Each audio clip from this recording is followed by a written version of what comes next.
네, 이번에는 5번째 전제 내용이에요. 지금 전제 내용이 상당히 많아요. 여러분 자료를 보면 알 수 있겠지만 iterative라고 하는 얘기는 반복어를 뜻해요. 반복어. again, anymore 여기 지금 나와있죠. return, come back 뭐 이런 반복적인 표현의 부사 어구들 이런 것들 때문에 나타날 수 있는 전제예요. 자, 14번을 보면 the flying saucer came 또는 didn't come again. flying saucer 비행 접시예요. 비행 접시가 다시 나타났다 또는 나타나지 않았다.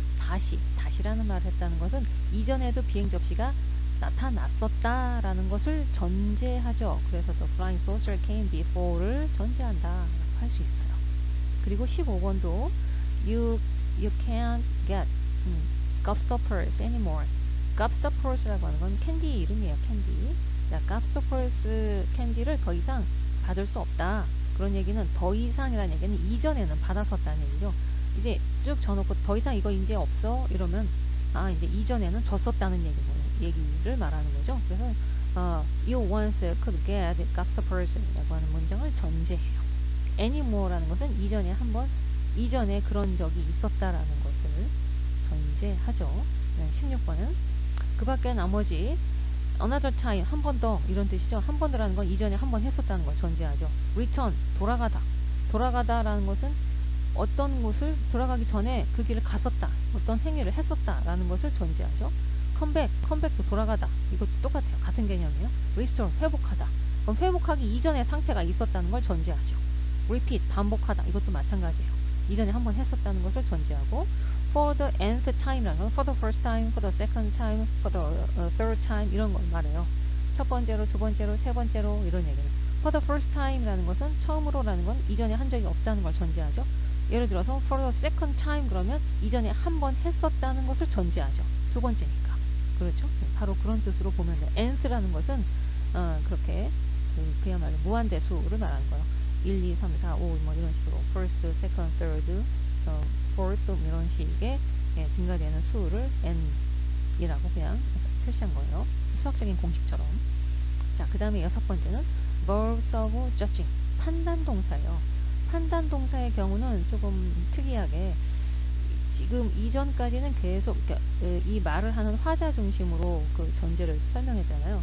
지금은 여기 6번의 내용은 이 문장을 바로 하는 화자 중심이 아니라 그 문장 내용의 판단 동사 때문에 나타나는 전제예요. 그러니까 아가사, accused 또는 didn't accuse 이안 of plagiarism. plagiarism이라는 얘기는 표절이라는 뜻이에요. 표절. 자, 아가사는 이안의 표절을 비난했다 또는 비난하지 않았다. 그런 얘기예요.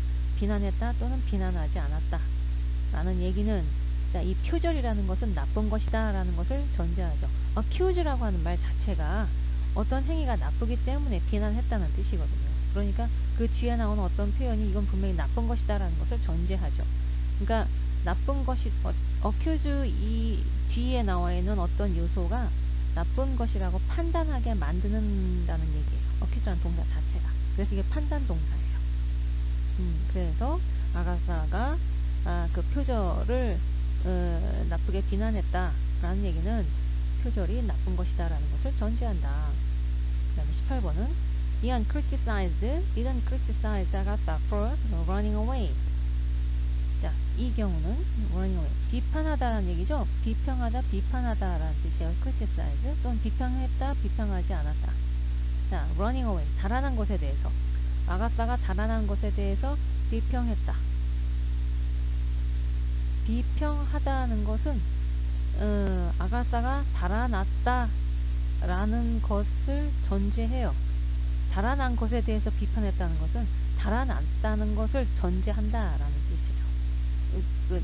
달아난 것을 전제하지 않으면은 criticize가 형성할 수가 없죠. 그 의미가 완성될 수가 없죠. 바로 그런 뜻이에요. 그래서 이거는 동사를 기준으로 판단할 수 있는 전제가 형성되는 경우 동사를 기준으로 판단 동사가 그런 특징이 있어요. 자, 이번에는 temporal clauses에 대해서 살펴볼 거예요. 7번째 내용인데요.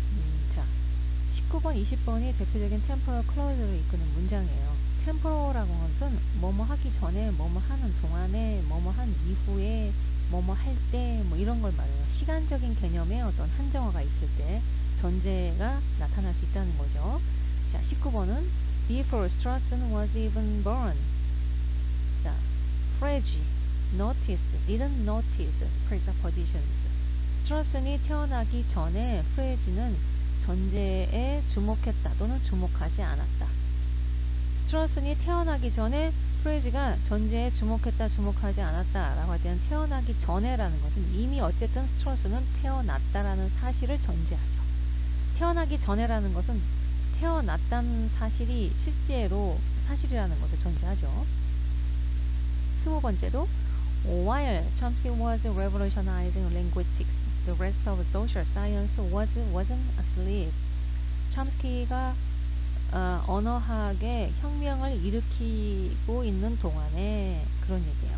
첨스키가 언어학의 혁명을 일으키고 있는 동안에 다른 남은 사회과학은 잠자고 있었다 또는 잠자고 있지 않았다 이런 뜻이거든요. 그러면 첨스키가 언어학의 혁명을 일으키고 있었다라는 것은 기정사실로 전제가 된다는 얘기예요. 뭐뭐 하고 있는 동안에 뭐뭐 일어났다, 뭐뭐 하고 있는 동안이라는 것은 실제로 그 행위가 일어났다는 사실을 전제하죠. 그런 뜻이에요. 이게 바로 temporal clause예요. 그러니까 때를 나타내는, 시기를 나타내는 그 개념에 while, before, after, when, during 뭐 이런 표현이 있을 때 이와 같은 방법의 전제가 성립한다는 뜻이에요. 네, 이제 8번째 cleft sentence에 대해서 또 알아보겠습니다. cleft sentence라는 것은 분열문을 뜻해요. 분열문이라는 건 대표적으로 it that 구문과 같은 것을 말해요. it that 구문. 네, 여기 지금 22번에 나와 있죠. It wasn't 또는 it wasn't Henry that kissed Rosie. 로스에게 키스를 한 사람은 헨리였다 또는 헨리가 아니었다 라는 얘기는 헨리였건 헨리가 아니었건 어쨌든 that 이하에 kiss Rosie라고 하는 것이 로시에게 누군가 키스를 했다라고 하는 것을 전제하죠. 그래서 someone kissed Rosie라고 말할 수 있는 거예요. 이것을 전제한다는 얘기죠. it that 구문 자체가 이제 그런 의미를 전제하고 있다는 뜻이에요. 그 다음에 23번은 what John lost 또는 didn't lose was his wallet. 잔이 잃어버렸던 것은 지갑이었다 또는 잔이 잃어버리지 않았던 것은 지갑이었다 이런 얘기죠. 그러면 잃어버렸다 또는 잃어버리지 않았다 라고 하는 것은 잔이 뭔가를 잃어버렸었다 라는 것을 전제한다 라는 얘기예요. 잃어버렸었다, 잃어버리지 않았다. 잃어버리지 않았다라는 것은 예를 들어서 잔이 잃어버리지 않은 것은 그의 지갑이었다. 그러면 다른 건 잊어버렸다는 뜻이죠. 그렇게 보면 그래서 something이에요. John lost something이라고 하는 표현이 전제가 되는 거예요. 다시 한번 얘기할게요. What John lost was his wallet 이라고 했을 때는 John이 잃어버린 것은 그의 지갑이었다. 그러면 John lost something을 전제하죠. 자, 그러면 또 다시 부정문으로 What John didn't lose was his wallet. John이 잃어버리지 않은 것은 그의 지갑이었다. 그러면 잃어버리지 않은 것은 지갑이었고 다른 것은 잃어버렸다 라는 말을 할 수 있죠. 그런 의미가 내포되어 있죠. 그래서 John lost, 그것도 역시 John lost something 이라는 표현을 전제해요. 이해가 가죠? 오케이. 아까 근데 우리 22번에서 uncleft 비분열문에서는 Henry kissed Rosie라고 하는 표현하고는 조금 다르게 봐야 된다 그런 뜻이에요. 이 경우에는 전제가 뭐 어떻게 말을 할 수가 없어요. 그냥 헨리가 로시에게 키스했다. 이거는 뭐 전제를 따질 구문이 아니라는 거예요. 그런데 그러한 의미지만 그 의미의 문장을 22번의 문장처럼 그렇게 it that 구문으로 분열문으로 만들면 전제가 아래와 같이 someone kissed Rosie라고 하는 표현으로 성립한다는 뜻이에요. 그러니까 Henry kissed Rosie라고 하는 표현으로 이렇게 바꾸어서 생각하면 안 된다는 얘기죠. 이 전제 구문은 꼭 it that 구문이어야지만 이런 전제가 나온다는 얘기예요. 자, 그럼 이제 아홉 번째 9번에 나와 있는 전제 표현을 또 볼까요? 자, implicit cleft with stressed constituent. 자, 이거는 강세 구성소를 가진 함축적인 분열문이에요. 강세 요소를 가진, 강세를 받는 요소를 가진 함축적인 분열문. cleft라고 하면은 이게 분열문이라는 뜻이거든요. 자, 24번에서 이 예문을 보세요. 첨스키를 강조했어요. 대문자로 쓴 것이 강조됐다는 뜻이에요. 강세를 가졌다는 얘기죠. Linguistics was 또는 wasn't invented by Chomsky. 그런데 이 문장이 진짜 참일까요? 이건 약간 좀 다른 차원의 문제예요. Linguistics was invented by Chomsky가 문장이 맞는 문장일까요? 아닌 문장일까요?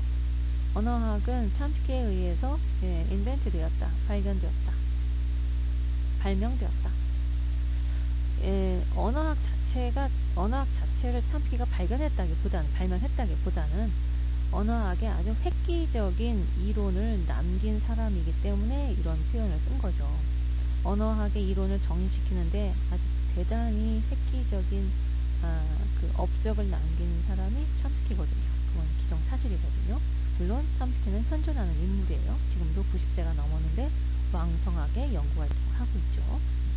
굉장히 우수한 언어학자죠.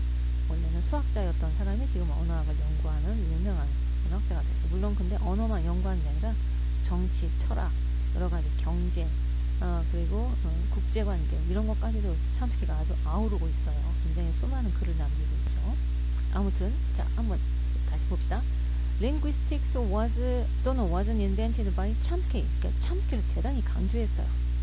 이랬을 때는 언어학은 첨스키에 의해서 발견되었다 또는 발견되지 않았다 라고 말했을 때 someone invented linguistics. 누군가 언어학을 발명했다, 만들어내었다 이런 얘기거든요. 누군가가 언어학을 만들어내었다 라는 표현이 전제가 된다는 얘기예요. 근데 이게 문제는 첨스키를 굳이 강조하지 않아도 이 문장의 구조 자체가 수동태잖아요. 수동태면은 그 by 뒤에 있는 목적어가 원래 능동태로 바뀔 때는 그게 주어가 되는 거죠. 그러니까 그 주어가 어쨌든 linguistics를 invent 했다라는 표현이 자동으로 전제가 되죠. 그렇게 봐도 돼요. 근데 단지 여기서는 첨스키를 더 강조했기 때문에 강조된 요소를 이제 someone으로 해서 누군가 분명히 invent 했다라는 것을 전제한다는 뜻이에요. 자, 두 번째 사진 여기서 마칩니다.